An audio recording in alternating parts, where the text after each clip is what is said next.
You don't need to bring a wolf into your house to know they're a bit different from dogs. Sure, the two species share a common ancestor, and yeah, okay, they share a genetic connection too.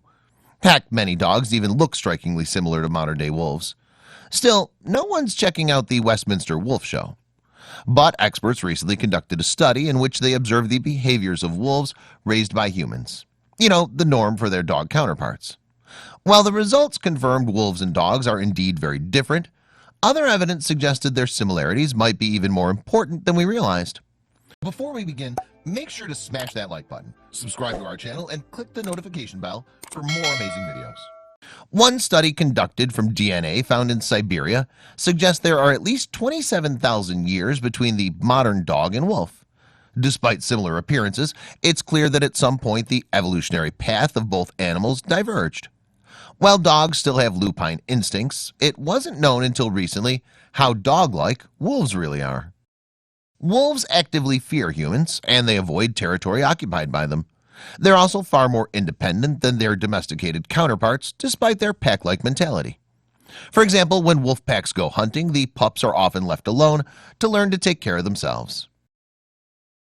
Dorothea Ujfalusi from Iottos-Loránd University in Hungary was more interested in the similarities between the two animals, though.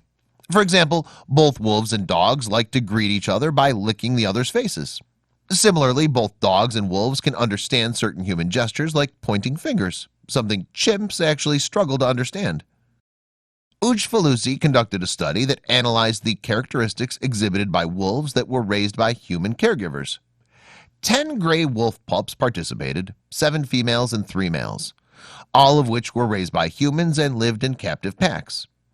The pups started the program when they were only 4 to 6 days old and were assigned to a foster parent. They spent 22 to 24 hours a day in close contact with their caregiver and were socialized in a domestic way. For the first 4 to 6 weeks, the pups were carried in pouches. Later, they were leash trained so they could be exposed to domestic social situations, like encountering human strangers, novel objects, and urban settings. They were also socialized with their littermates several times per week. After about 1 year of care, the wolves were assimilated back into a wolf pack environment. All the while, scientists made some remarkable observations and concluded there was one common dog-like trait observed in all the wolves. The common trait: wolves who associated nurture with a human exhibited a unique attachment to their specific caregiver. There was an evident level of trust and companionship prominent between the pair. Royal Society Open Science published this research on June 27, 2017, which concluded not only did wolves express a connection to their human caregiver, but these feelings lasted through the animal's adulthood, even if they still retained their inherent sense of fear towards humans.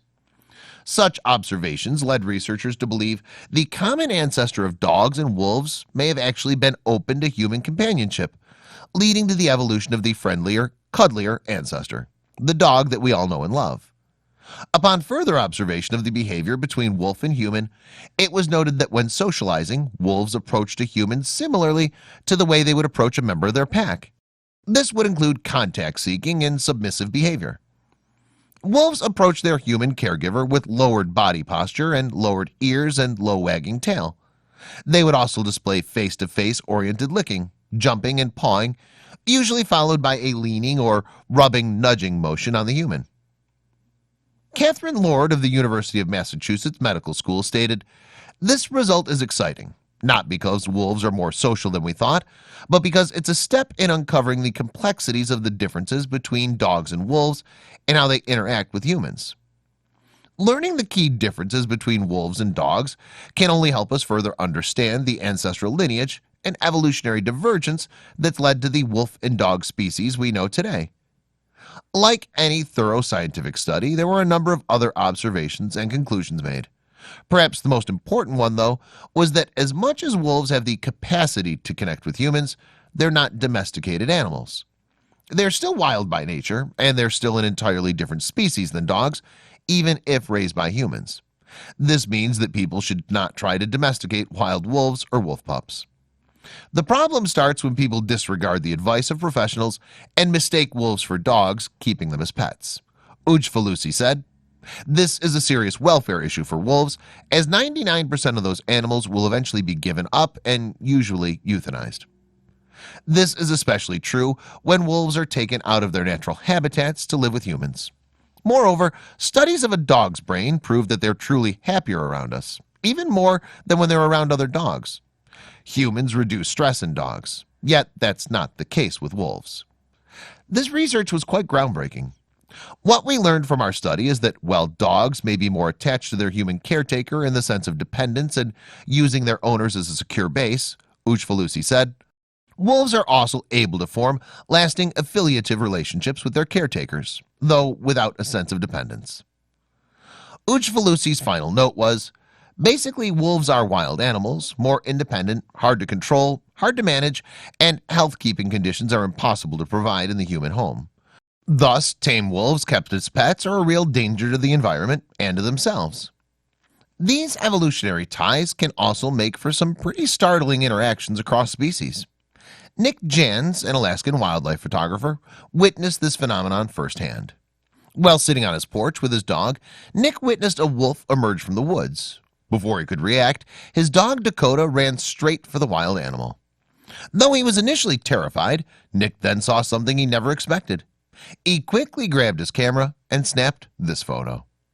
The two animals seemed to have found something in common. They wanted to play. As the two chased each other around, Nick decided to give the wolf a name, Romeo. Apparently, this wasn't the first time Romeo had such an encounter.